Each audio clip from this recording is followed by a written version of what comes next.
Welcome to Fantasy Football Today Dynasty. I am your host, Heath Cummings, and we have a live startup mock draft for you today. Maybe more importantly, we have two great guests. We've got Joshua Cho at JB Cho Knows on Twitter. We've got Adam Pfeiffer from FTN. Adam, you don't have your Twitter handle up there, and so I'm maybe going to get it wrong, but I'm pretty sure it's APFEIFER. I forgot the rest. 24.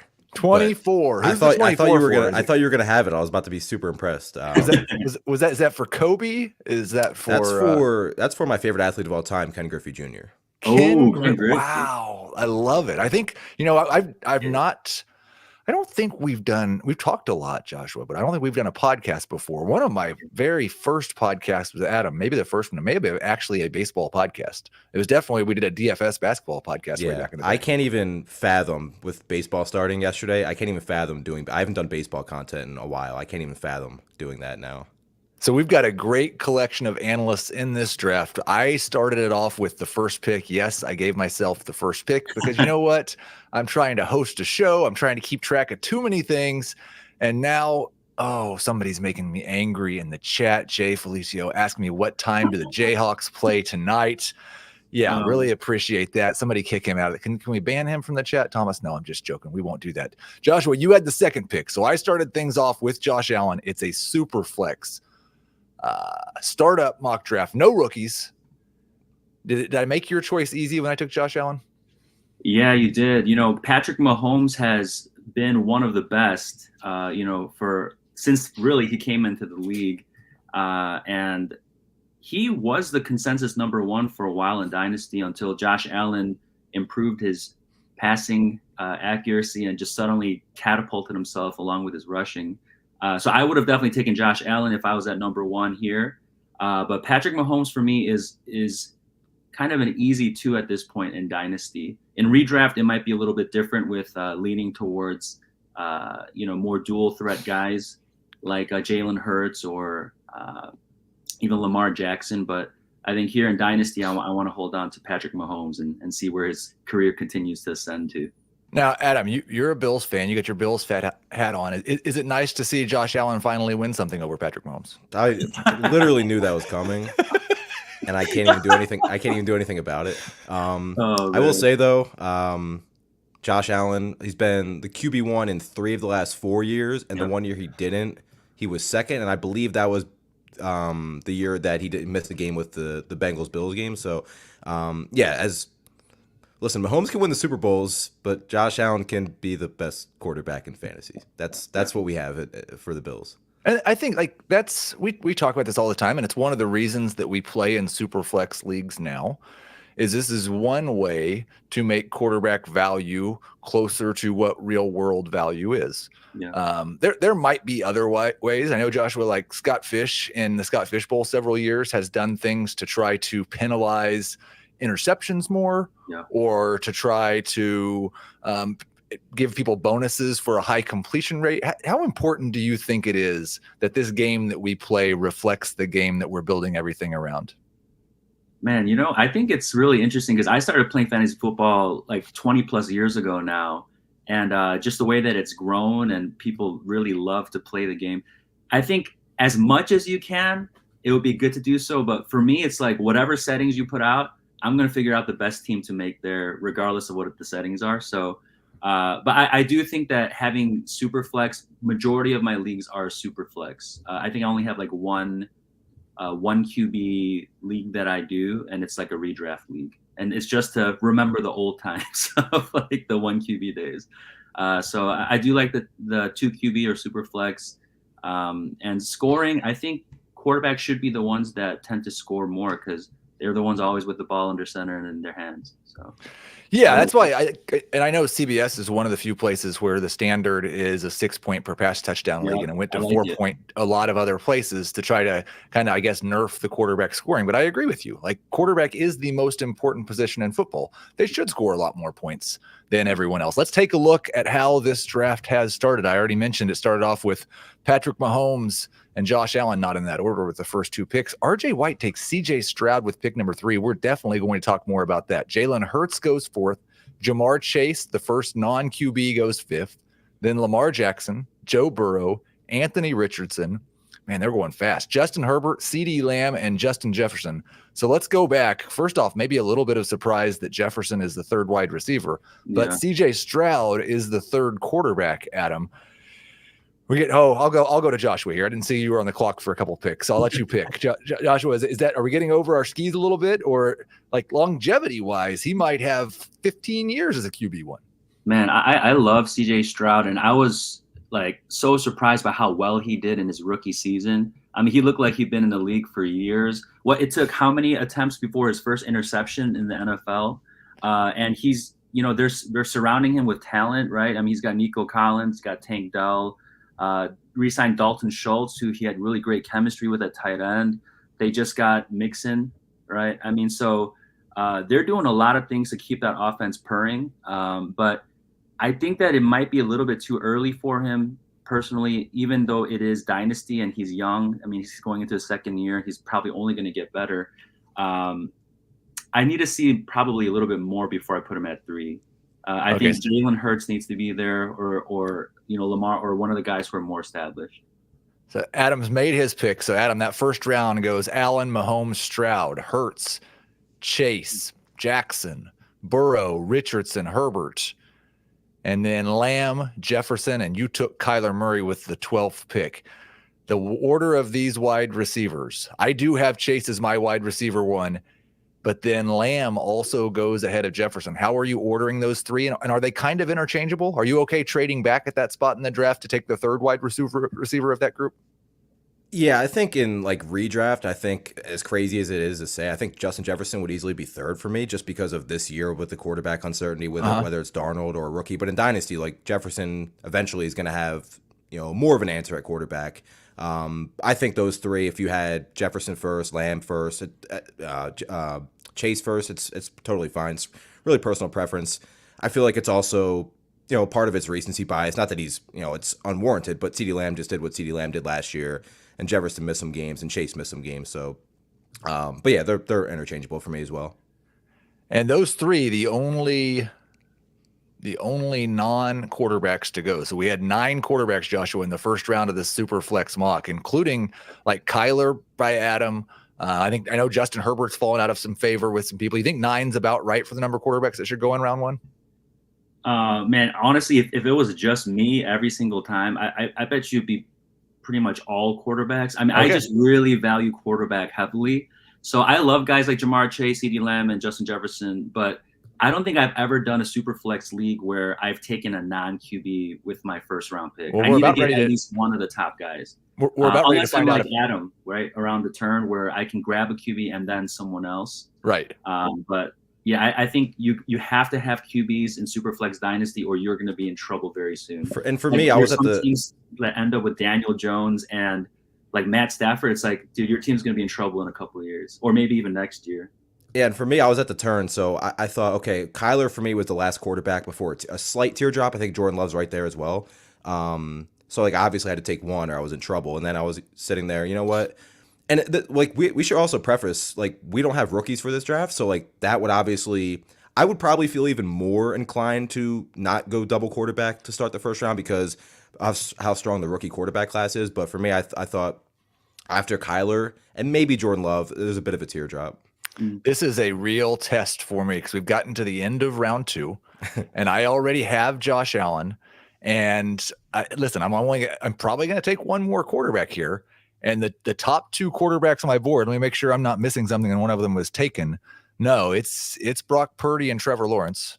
And I just like for this almost is pretty the late entirety. For Lawrence. What's that? Yeah, really late. This is pretty late for Lawrence. I know it's been disappointing last year a little bit, but this is still as late as I've seen him go. Well, and almost for the entirety of their lives, everyone thought that Trevor Lawrence was so much more valuable than Brock Purdy. But I've got Brock Purdy higher than Trevor Lawrence. I'm taking Brock Purdy over Trevor Lawrence. It feels a little bit, how much more evidence do we need? Wow.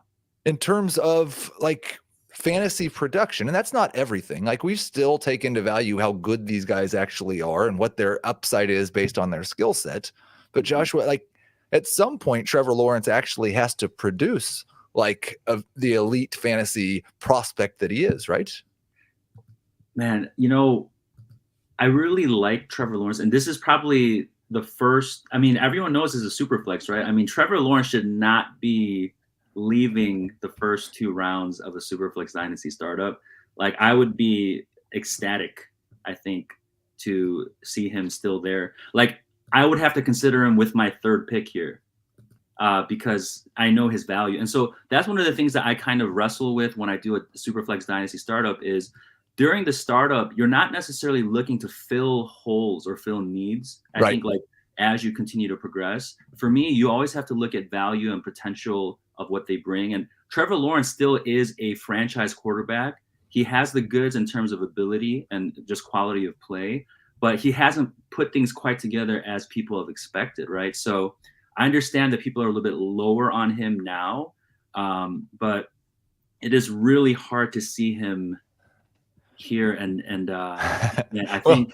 I mean, let's just like you're up again, so you're gonna have to make that choice. I'm gonna give you a little bit more time on the clock here, because but Adam, the 4 quarterbacks taken in round 2, we had 9 taken in round 1.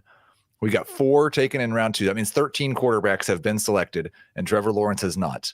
Jordan Love, Tua Tagovailoa, Dak Prescott, which was who Joshua just took, and then I took Brock Purdy. How many of those guys, Adam, do you have Trevor Lawrence ranked ahead of? I think I would have Lawrence ahead of Dak, just strictly based off age in Dynasty, but production-wise, obviously Dak, what he did at the end of last season. I think the Purdy conversation is valid. I mean, like, he's not going anywhere. Yes, there's been some rumors about Brandon Ayuk, but like that offense, we know it's going to be conducive to fantasy scoring. And whether you believe Purdy is a system quarterback or not, like for fantasy, I don't care. Like it doesn't matter to me. So I think I would have Lawrence over Dak. I would have Lawrence over Tua. I would probably slightly lean Purdy over Lawrence. So I would agree with your selection over Lawrence. And now is where I hope we get a little bit of run of panicking, because I do have a pretty big gap after Lawrence until the next tier of quarterbacks. Yeah. We did see Jared Goff taken with the next pick. We see Deshaun Watson taken 2 picks later. So hopefully we need a run now, Joshua, of QBs, because you're sitting here through 3 rounds. It doesn't matter if you prefer Dak Prescott or Trevor Lawrence. You've got them both. Yeah. Mahomes, Prescott, and Lawrence. Let's read through round 2. Well, we know who's making trades if this league plays out. Yeah, that's well, and like, wouldn't you rather be making trades? It's a lot more fun that way. Is. So we did have Bijan Robinson, the first running back, was taken with the first pick of round 2. Then Amon-Ra St. Brown, then Jordan Love. Then is it Garrett Wilson, Tua Tagovailoa, Christian McCaffrey, Tyreek Hill, Breece Hall, Jahmyr Gibbs, Puka Nacua, Dak Prescott, Brock Purdy. Joshua, anything stand out there as like, well, that guy should have gone in round 1? We pretty much nailed it, right? I mean, I think it's so. A lot of the leagues that I play in with, fellow analysts and things, I definitely, I don't know. Some of these guys seem a little bit early, but because we're not doing rookie picks, it's understandable that things are pushed up a little bit. Running backs this early, usually I don't see too much. Although the ones that went are pretty much the top 3. Jonathan Taylor this late in the 3rd. Wow, yeah, I think that's very good value. Like, I'd want him over Kirk Cousins, Deshaun Watson, Jared Goff, for sure. Well, I think that's what you have to figure out. Yeah. And there's this tier break at quarterback, and it's still really important to get them. Like, those QB2s are going to get you a first round pick if you want to trade them just about any year in a rookie draft. So there is a value in stockpiling quarterbacks. But I also think that there comes a point, and it's really about the point that Lawrence goes off the board, where you're right. The guys like the truly elite difference makers at the other positions need to be drafted. Now, I think we're getting to the end of round 3 here, and I don't want to spoil Adam's pick because he probably won't do it, but we have not had a tight end selected yet. And it's one thing I've noticed in my rankings versus the consensus or the ADP is that everybody seems to have a tight end in round 2 or round 3. I think this draft is actually right. I think with Kelsey's age concern and with everybody else's lack of a track record of elite production, I'm not sure there should be a tight end in the first 30 picks of a draft. Heath, I don't know about you, but when I first started playing fantasy, I was always one QB, you draft RB heavy first, right? Yeah. Then you get your wide receivers. Then you get maybe your QB somewhere in the mid rounds. And then tight end was always like, you just kind of pick and choose. Almost you can even do a tight end carousel, right? But now with the influx of all the youngsters that are coming in and making a lot of noise, I've seen Sam Laporta go into third in several startups with a lot of sharp guys. But I just think that there's enough talent in the pool now where you don't have to reach so high to grab like a quality, even an elite tight end, unless it's a true difference maker like Travis Kelce in his prime, where he's just above and beyond the rest of the pool. But now I definitely wait on tight end like the good old days and grab an Evan Ingram late. Even Evan Ingram, one underrated guy, right? I mean, I don't want to do draft etiquette and talk table talk with players that are still on the board, but we're gonna do that. We're gonna do that a lot. That when you're doing a podcast, that rule is completely thrown out the window. Now we did with the second pick of round 4. Zach Berger takes Sam Laporta. Adam, I think there's a pretty healthy debate over whether Laporta should be the tight end 1. I think you could still put Mark Andrews in that conversation. Trey McBride made his case in the second half of last year, and the way Jonathan Gannon's talking about him, I don't think that's going to change. I think that's a fixture of their offense is throw the ball to the tight end 25 to 30% of the time. Do you see Laporta as a clear tight end 1 in Dynasty, or do you think that there's room for debate there? I think there's definitely room for debate because Mark Andrews missed so much time. For me, Laporta's probably if I'm going to be starting my Dynasty ranks next week, and I'll probably have Laporta first. But also remember, there was a stretch or multiple stretches, I guess, where the Lions only had one running back, whether Montgomery was out or Gibbs was out. When they finally down the stretch had both together, that's when we saw Sam Laporta's numbers dip a little bit. So I'm not saying he's going to be, not part of the offense. He's still going to be at worst a top 3 tight end, but just definitely something to keep an eye on if you look at the splits when they were all healthy at running back with Laporta, when you're comparing him to Mark Andrews, Kelce, Trey McBride, etc. Oh, I absolutely love this. We see Kyle Pitts go as tight end 2 in this draft.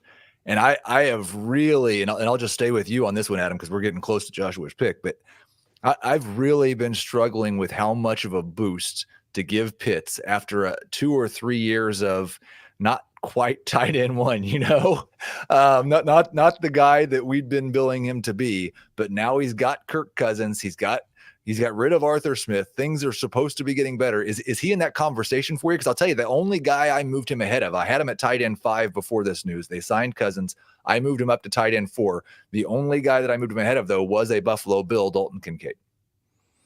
Yeah, obviously Kyle Pitts is somebody that we've just been waiting for more, right? I remember back, would have been his rookie year when Matt Ryan was there. There was, I just always go back to it. It was when they were playing Miami. He was lined up out wide on the perimeter against Xavier Howard in one-on-one coverage and just beat him multiple times. I'm like, can we just throw him the ball 8 times a game? And of course, obviously Arthur Smith happened. But last year he was 40+% of his targets were deemed uncatchable. It was one of the highest rates in the NFL. Kirk Cousins, obviously a massive upgrade. And Kirk Cousins, if he plays the majority of the season, he's pretty much a lock for 4,200 yards and 30 touchdowns. So you think Drake London gets a lot of that, Bijan gets some, and Kyle Pitts gets some. I don't have him ranked as tight end 2, but if he finishes tight end 2, or if this time next year we're ranking him as tight end 1, even, I don't think it's out of the range of possibilities. Joshua, you stole Kyron Williams from me there, but I was really struggling with the clear top 2 players on my board were Kyron Williams and Etienne. And I was struggling if I wanted to go running back at the 4 or 5 turn when I've only got one wide receiver. So the Etienne pick is pretty easy for me there. I don't know that there was a pretty significant run on wide receivers. And so I don't really know that I feel great about any of the wide. Oh, yes, I do. Devontae Smith's still there. He's someone, Adam. It's who I debated between him and DJ Moore. It was really close. It seems like last year is really being held against him. I see him for redraft purposes being graded as a low-end borderline wide receiver 2. I still have him as a top 12 dynasty wide receiver. This feels like an exceptional value in round 5 for me, at least. It is. And I debated between him and DJ Moore. I probably should have went Devonta Smith with Keenan Allen there, but I don't, as DJ Moore is still young, Keenan Allen I don't think will be there too long. And obviously they will presumably have Caleb Williams. The thing with the Eagles wide receivers that I'm so excited about this season with Kellen Moore, their offense last year was kind of reminded me of the Bills offense in years past, where it was like just rely on your really good quarterback and your really good wide receivers to make plays and not even really scheme anything. And they were dead last in pre-stat motion, which, like, I'm a huge fan of pre-stat motion. I think it's really, really not only helpful for the quarterback, but it just helps wide receivers get easy converted targets. And obviously they were last in pre-stat motion. Both receivers were it was 4% of the time they were actually in motion before the snap. Obviously, Kellen Moore comes from Dallas and comes from the Chargers last year, where the Chargers were 5th in pre-stat motion. So I expect Devonta Smith to move around the formation more. And yeah, the overall offense was down, right? We expect the offense to be much, much better. Hurts was banged up. So yeah, I probably should have taken Devonta Smith, but yeah, getting him where you got him is pretty massive, I think. And it always feels good when you talk somebody into believing they should have taken the guy that you took. But no, I think that those were both good picks. Now, Illini McGee here is obviously feeling his oats after the big victory last night. Says, what is the point of this before the NFL draft? And I want to say, somebody answered content, and correct, Don. But also, that's not good just content. it. What I really enjoy when starting a new dynasty league is doing the startup before the NFL draft and then having a rookie draft to do after the NFL draft.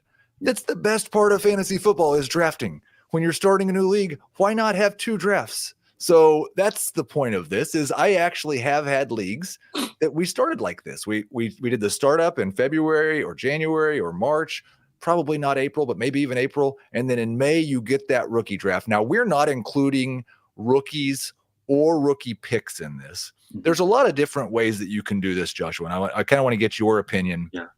I've seen leagues where you draft kickers for your rookie picks, and you're selecting your rookie picks as a part of the draft. Yeah. I've seen leagues where you go ahead and draft rookies as a part of the startup before they are ever selected to teams. Yeah. And then I've seen leagues where you have a reverse order for the rookie draft than you have for the startup draft. Mm-hmm. I think you guys vote and decide what you prefer, and any of those are fine with me. Do you have one of those that you strongly prefer? Yeah, so this is actually a really awesome question for people who are thinking about doing a startup or starting one. I prefer having kickers represent draft picks in the startup draft, because it kind of makes an equal putting of where you can take a pick, or kind of earning the pick in one sense by valuing it and then picking it as part of the startup. I've seen people who do the reverse order of the startup, but I don't like that, because your team hasn't done anything, right? It hasn't shown that it's weaker or stronger. And then just by, coincidence of having last pick in the startup, you get the 101. That's way too much value to get a 101 rookie just based on order. So I definitely prefer having the kickers represent the draft picks.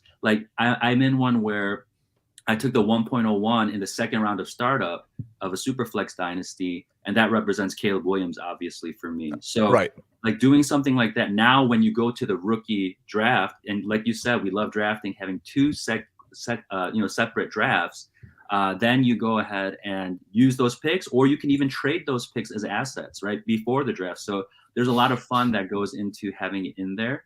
I have also been in drafts where the rookies are actually in the draft. And let me tell you, Malik Willis year, there were a lot of mistakes made by people drafting him as a potential first rounder. And then they were just probably on the NFL draft day waiting around saying, when is Malik Willis going to the team? What have I done? Exactly.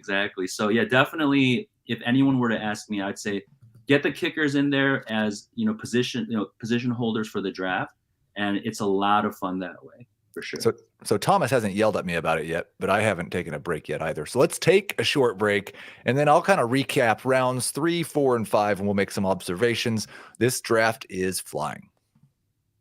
Okay, so we are back. Let's take a look at round 3. I started off taking A.J. Brown with the 25th pick overall. We talked about Joshua taking Trevor Lawrence as his 3rd quarterback.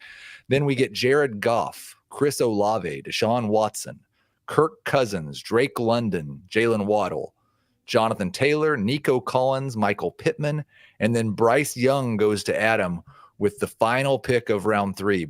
Adam, what kind of hope do you have? Because I think we talked about it, and Joshua and I were both in agreement that some of these older quarterbacks went earlier than we would like to draft them.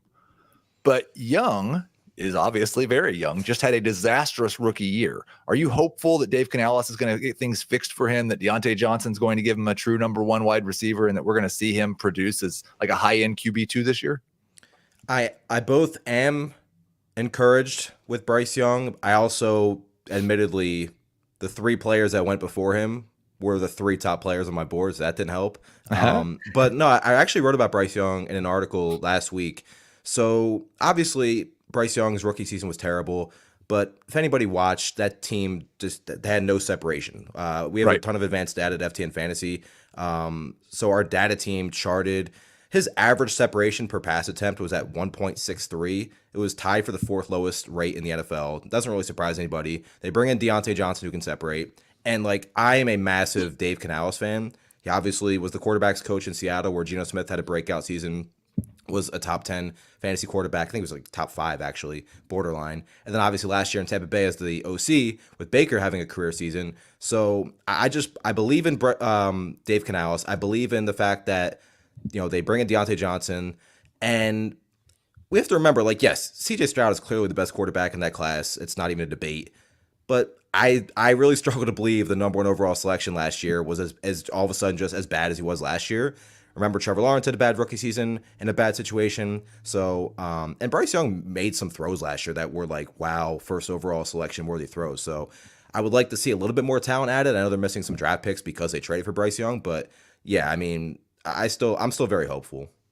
I'm going to stay with you, Adam, here, because Joshua and I are up at our turn, and we will get to round 4 in a second. But I want to talk about a pick that was just made by RJ White, and I absolutely love it. Will Levis falls all the way to the end, basically, of the 10th pick of round 6.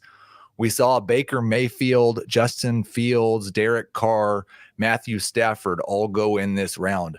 I prefer Levis to all of these guys. I wrote about how one of the big shifts in my running back ranking changes this month was dropping Fields below Will Levis.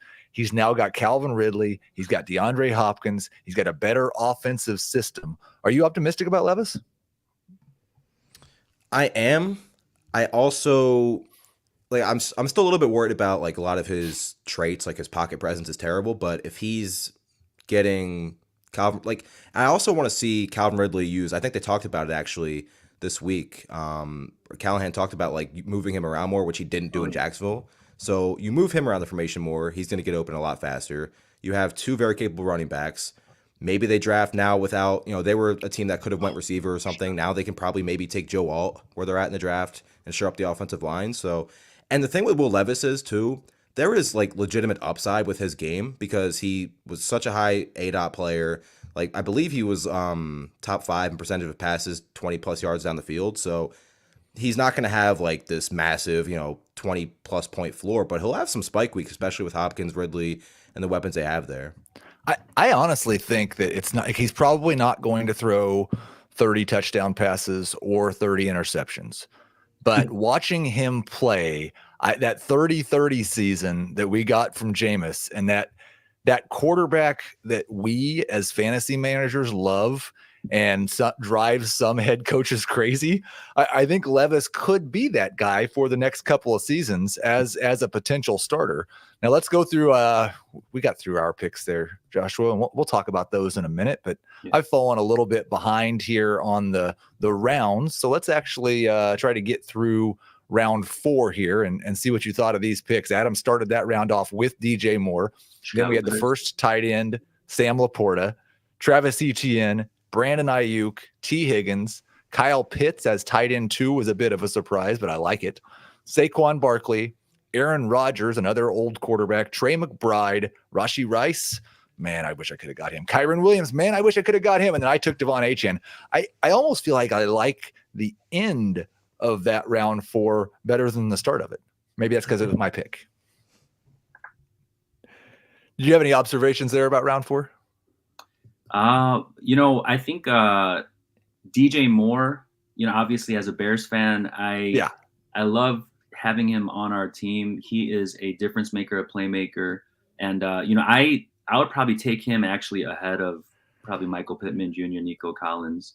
And just with the thought of Caleb Williams arriving into the Windy City and, throwing the ball, I think my expectations are very high for DJ Moore to not lose a step, but to actually do even better. Now, I love Justin Fields and I wish him success, in Pittsburgh, but it's a new era. Hopefully we'll have our first 4,000-yard passer in history of the Chicago Bears in Caleb Williams.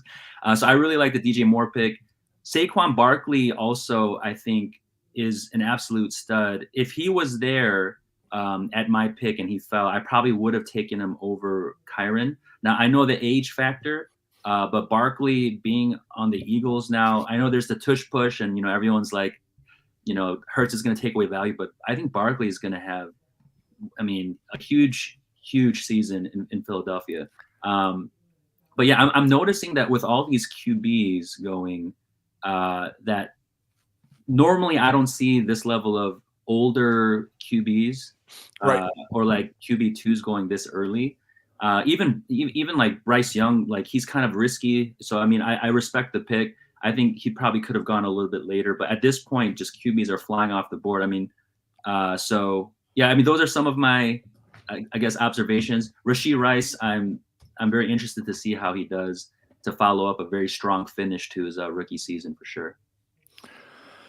Yeah, and I think that's a good transition because I was just looking at round 5, and we'll just jump straight there. We talked plenty about my pick in round 5, Devontae Smith, to start the round, but then you took Josh Jacobs with the second pick of round 5, and you were kind of glowing about Saquon Barkley. I actually still have Jacobs ranked above Barkley in terms of dynasty value. He's a year younger. Their production's been pretty similar over the last 3 seasons, and I think it's easy to look at who Saquon Barkley was the first 2 years in the league and say Josh Jacobs has never been that guy. Yeah. But I think the Saquon Barkley we have now is very similar to Josh Jacobs. And I wonder if in full PPR, there's more of a room for a huge catch season for Jacobs. Especially now, right? Being on a new squad. I love Josh Jacobs, not as much as Saquon Barkley, but he's an all-around back. He can catch the ball out of the backfield, and he's a hard runner. He can pretty much do anything that you require of a running back. And he's someone who really slipped in value, obviously, last year with injury and, Zamir White kind of, doing his thing on the Raiders. But, yeah, I'm really looking forward to seeing him bounce back and have a big year. And I was looking through the wide receivers. A lot of wide receivers that I would have liked there were gone. So I'm very happy to have, 2 younger running backs to kind of buoy everything for the team. I still think and believe that having strong running backs is part of the key to success, even in Dynasty. I know a lot of savvy, Dynasty players, they go hard on, wide receivers early on, especially. But I'm still in Superflex. Give me the QBs, and if there's top RBs remaining, those are the guys I'm probably rocking with. Okay, Adam, so we'll finish out round 5 here with you. After Smith and Jacobs, we get James Cook, Zay Flowers, Tank Dell, Travis Kelce, Deebo Samuel, DK Metcalf, Jordan Addison, George Pickens, Mark Andrews, and Ken Walker. I'll tell you, I was looking at Walker when I made, right before JB took Josh Jacobs. So I thought that was a great value on Ken Walker. But the guy that I want to ask you about is George Pickens. I think there is an enormous opportunity for this guy, just the 5th player since 1992 to have 100 targets, average better than 10 yards per target in his age 22 season. The first 4 were all superstars, except for Josh Gordon, and he would have been a superstar. Yes. So do you have some hope that George Pickens could turn into maybe a real wide receiver 1 if either Russell Wilson or Justin Fields can just be average? 100%. His splits in the games, remember Deontay missed, he got hurt the first game of the season, then missed a few games after that. His splits in terms of target share were really good. We started to see a little bit after the change in OC of him not just running go routes. It was still a majority of his production, but That's a good fit with Russell Wilson. I mean, we saw with Russell Wilson when he's at his best off play action, taking shots on the field. And Arthur Smith obviously isn't, fantasy football's favorite head coach at this point or OC, but he will utilize play action a ton, and he will. I trust him to because that's what Denver didn't do for the most part with Russell Wilson. They didn't get him outside the pocket and play action and taking shots on the field. So this team's going to add a wide receiver, and given their track record, they're probably going to be really good. But Pickens right now, clear alpha, super young, has shown serious upside. I almost took him earlier than he went. I almost reached on him, but I don't even know if it would have been a reach because I'm pretty high on him. So you have one more pick, Joshua. I know you're a Fields fan. I get the impression from watching on Twitter you're also a Russell Wilson fan. I felt like Russell Wilson really got a raw deal, and not just because they benched him so they didn't have to worry about potentially paying him. Sure. But I think Adam's right. Sean Payton took future Hall of Famer Russell Wilson and said, "You're going to be Drew Brees now," instead of trying to craft an offense around what Russell Wilson does well. Do you have confidence or hope that maybe Wilson doesn't give Fields a chance to start this year because he actually plays well? So, yeah, I am big on both players. Russell Wilson is someone I think he didn't get a raw deal in terms of money. He still got paid, right? So he's paying like $30-something million for this year. But I think that he's kind of like, like a basketball player when early on you kind of rely a lot on your athleticism and everything to make the game work. And then you kind of have to develop a jump shot, and once you get a good jump shooter, you can stay in the league for a long time, right? And I think Russell Wilson still with his passing has the ability to be the starting quarterback of an NFL team for many more years. And so I think Pittsburgh giving him an opportunity, and we just talked about Pickens, his deep ball accuracy still tops. And I think that's going to be a really big boost for Pickens. And I do think that they'll let Russ start. And unless he just completely goes down in flames and does terribly, I think that he will be the starter for the year. But Justin Fields, he does bring some excitement, right? I mean, he does something excellent, right? Where in his rushing ability, not yet in his passing, but in his rushing ability, that really brings kind of an X factor to the game that Russell Wilson at this point in his career doesn't really do. So it kind of depends on what they want to do. But Russ, I think he's going to do a really good job.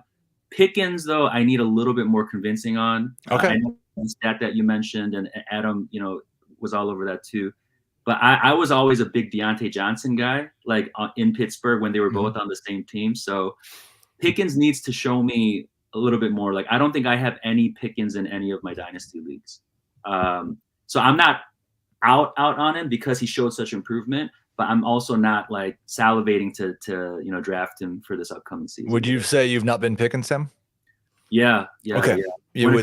You probably wouldn't say that, but I did. If he was the only wide receiver left, it would be Slim Pickens. It would be Slim Pickens. I love that. Let's take a look at round 6, Adam. Like I said, we are moving through this draft quickly. We're actually in round 8 now, but if you're watching on YouTube, then you can see the picks happen live as they happen. If you're listening on the podcast, we'll recap for you, and we'll probably go another 15 minutes if these guys are good with that, maybe get through round 10.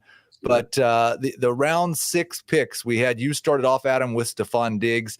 That's got to be the latest. I mean, imagine last year even thinking that Stephon Diggs was going to be there in round 6 of the startup, but there were some struggles last year. Then we have Matthew Stafford, Dalton Kincaid, JSN goes in round 6, another pretty big surprise based on where they were going last year. Derek Carr, Justin Fields, Christian Watson, Baker Mayfield, Jaden Reed, Will Levis. We already talked about how much I liked that pick. And then Joshua took Devontae Adams. I took Rachaad White.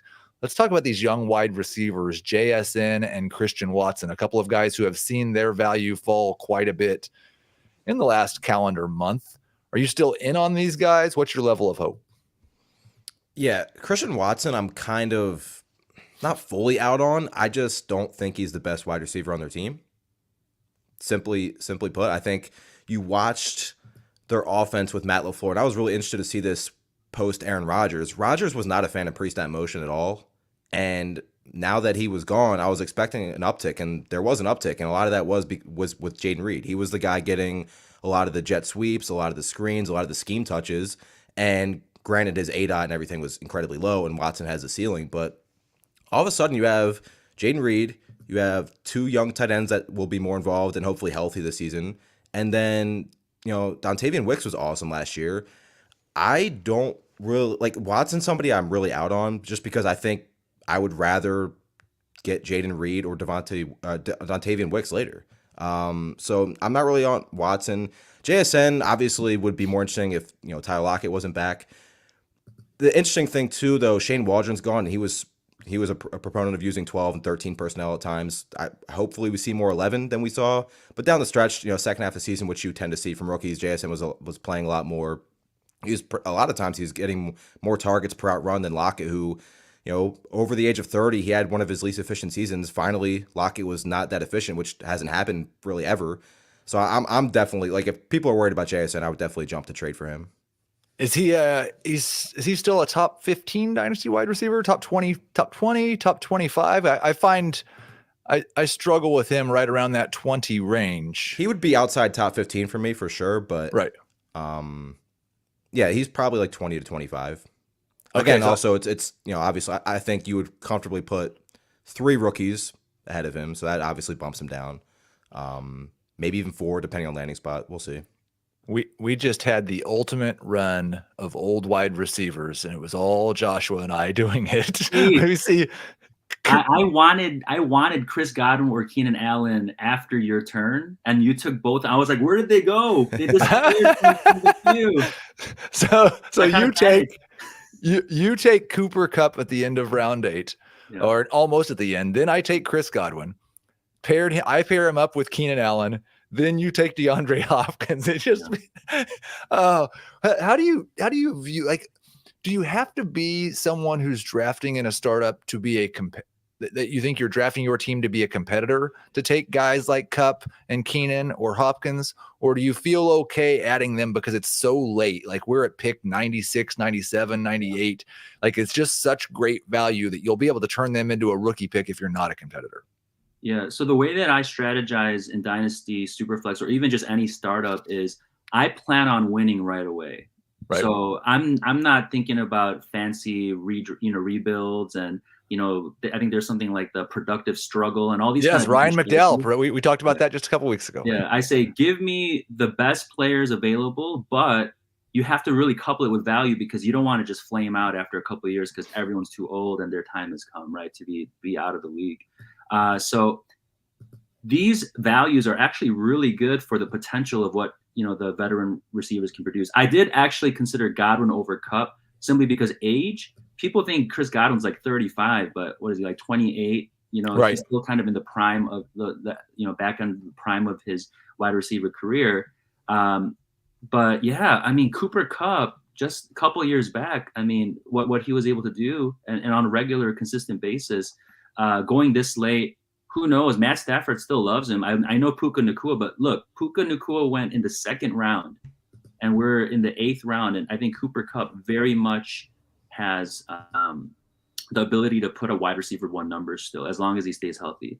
DeAndre Hopkins as well with Will Levis. We saw really actually great connection between the two, and Levis just trusts Hopkins to go up and get the ball. So I'm sure he'll be chucking a few his way as well. So I was okay going with Hopkins here, especially since I'm set at running back.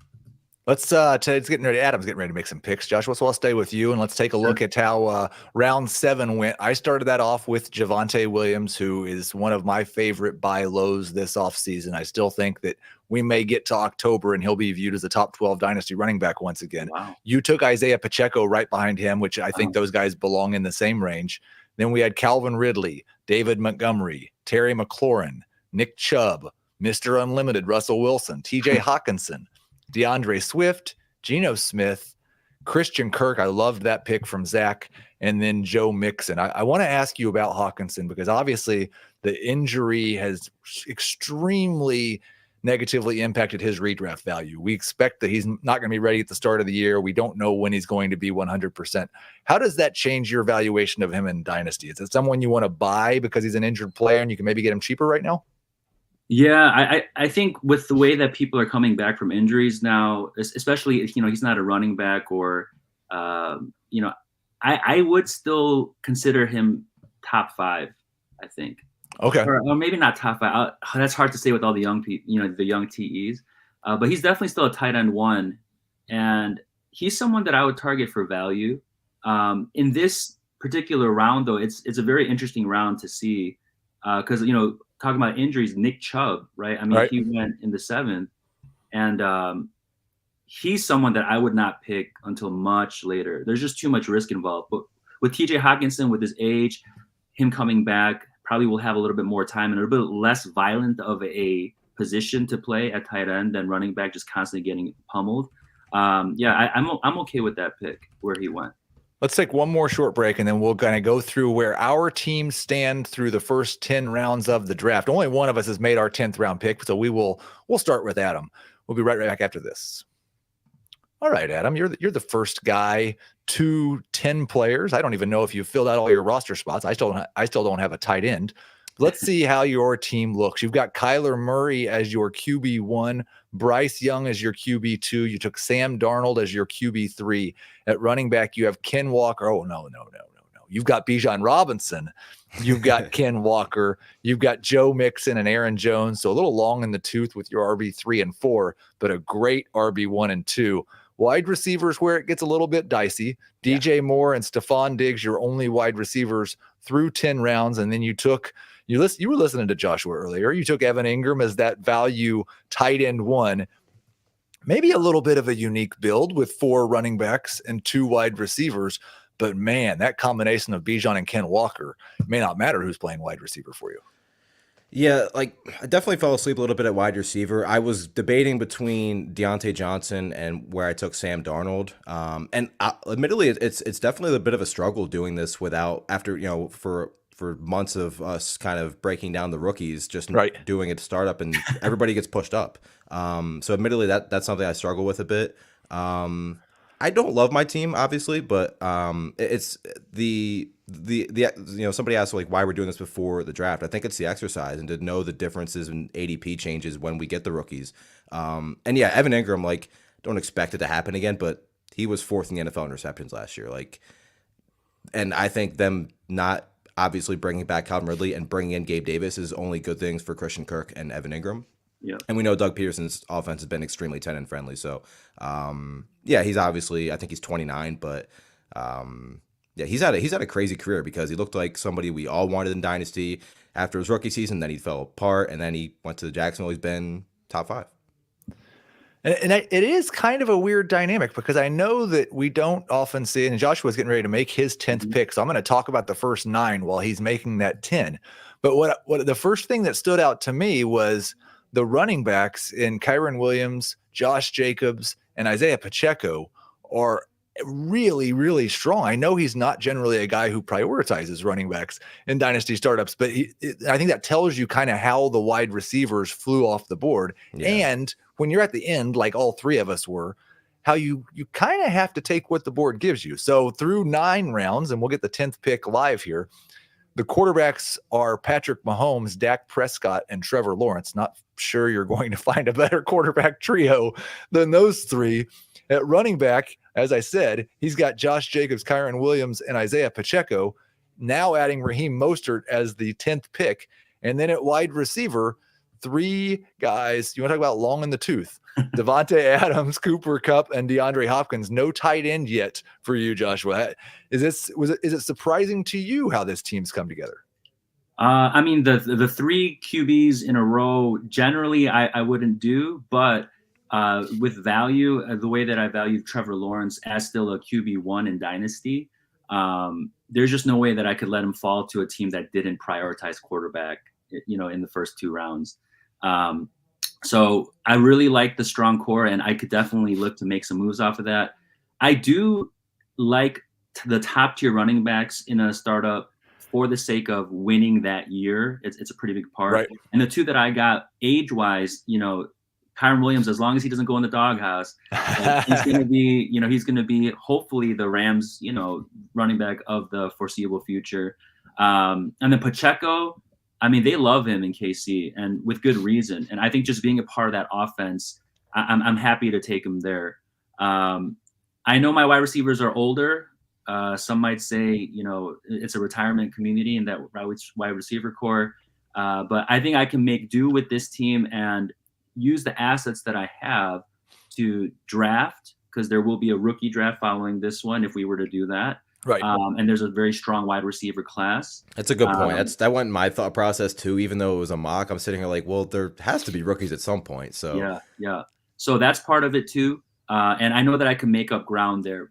I'm just still so old school. I feel like running backs are so undervalued, and they really are ones that could be difference makers. Like, so Raheem Mostert, perfect example, very old in terms of, running back age, but he's on an explosive offense. Let's get him going and go for another championship. Excellent. We're going to let you make your pick here, Joshua, and Adam. I'll go through my team.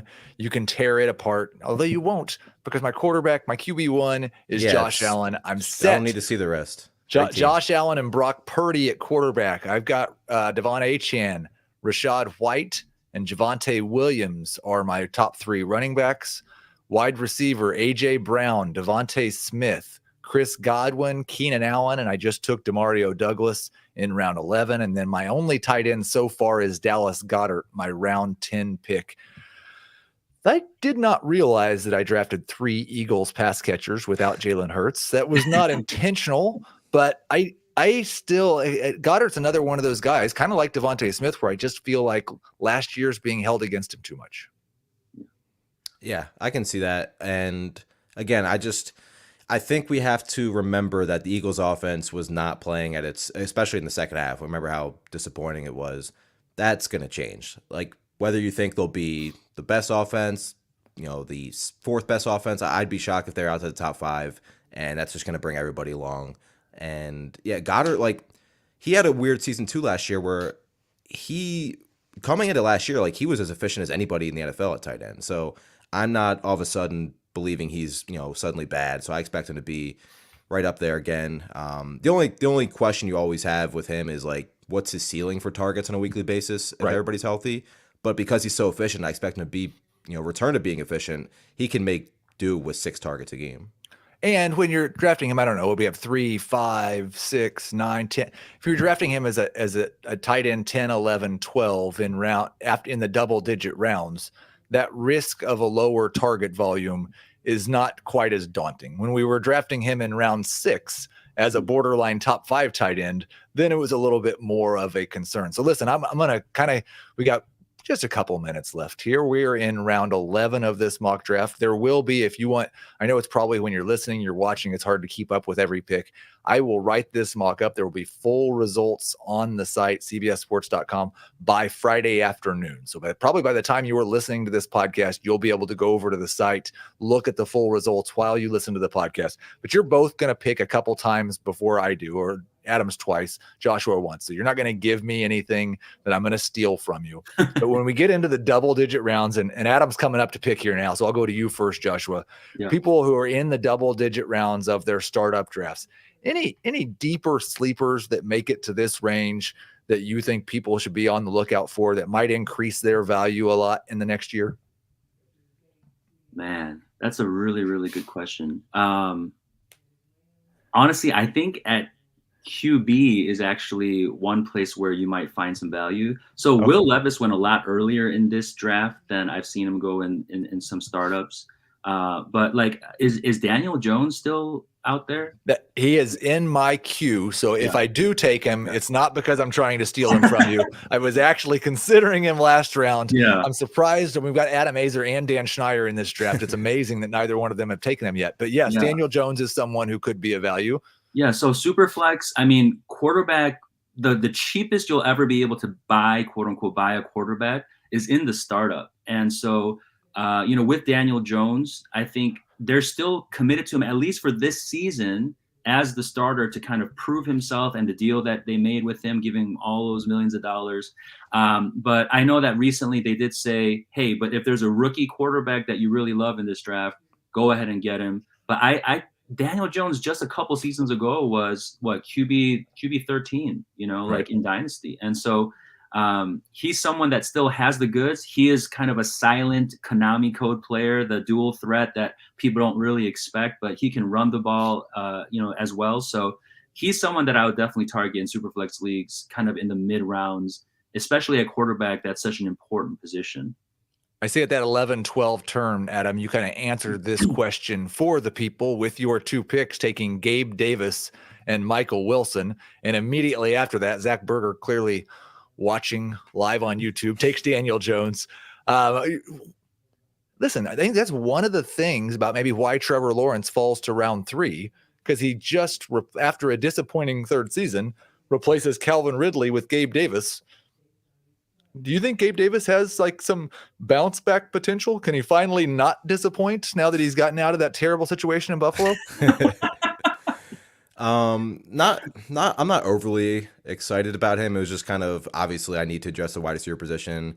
And again, this is a team that if this were a real dynasty startup and we were playing it out, I would be obviously going into the draft, or going out of the draft, going into the rookie draft, knowing that I'm addressing wide receiver early, which I think is fine because it's such a loaded wide receiver class. But yeah, Michael Wilson I think is kind of sneaky too, because we expect the Cardinals to take Marvin Harrison at 4, but there's been rumors they trade back to obviously address the position 1, maybe 2 times during the draft, because right now they're left with Greg Dortch and Michael Wilson. But he was a rookie pick last year. Kyler Murray is going to be healthy, hopefully for the full season.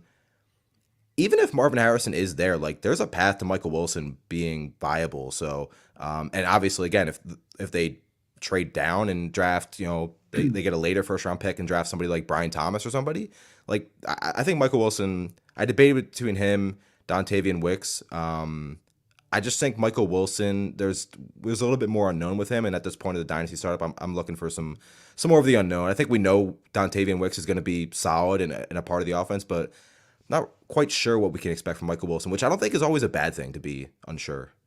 Yeah. Right. And I'll give one that I'm surprised is still here in round 13. I think people are doubting just how much Harbaugh and Roman are going to establish the run. But Gus Edwards is old. He doesn't catch passes, and he's a running back, so nobody wants to draft him. But in round 13 of a startup, that's not a bad place to find a borderline RB2, which is where I just took Gus Edwards. I also paired Jake Ferguson up with Dallas Goedert. We talk a lot in redraft at tight end about great or late. And if you're going late at tight end, just taking whoever is going to be the Cowboys tight end 1 has been a pretty good way to do it. They're going to throw 100 passes to their tight ends. If as long as Ferguson holds on to that job, he's going to be a borderline tight end 1, guys. We still have a few rounds here. And again, like I said, we will have the full results available on the site, but I have taken enough of Adam and Joshua's time, guys. I really appreciate you guys being here. Joshua, I know you do something a little bit like you are extremely active on Twitter. So tell people how they can follow you and how they can expect to interact with you in the fantasy football world. Yeah, so in the fantasy off season, if there is one, I do a lot of dynasty, games and how to play the game, values, just answering questions that people might have on trades.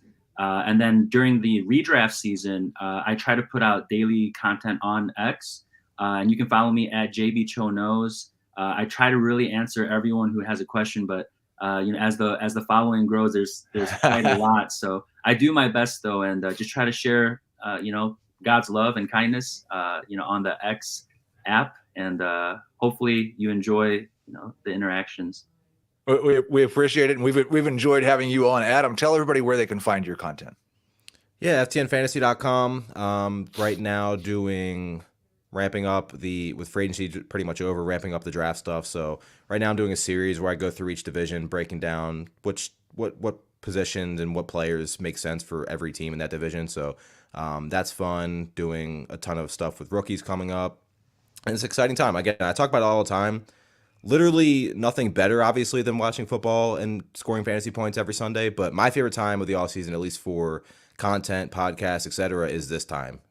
Seeing who's landing where, making strong cases for players, given, stats and everything with changes in teams and schemes and everything. So this is my favorite time of the year. So I'm always happy to be talking some football.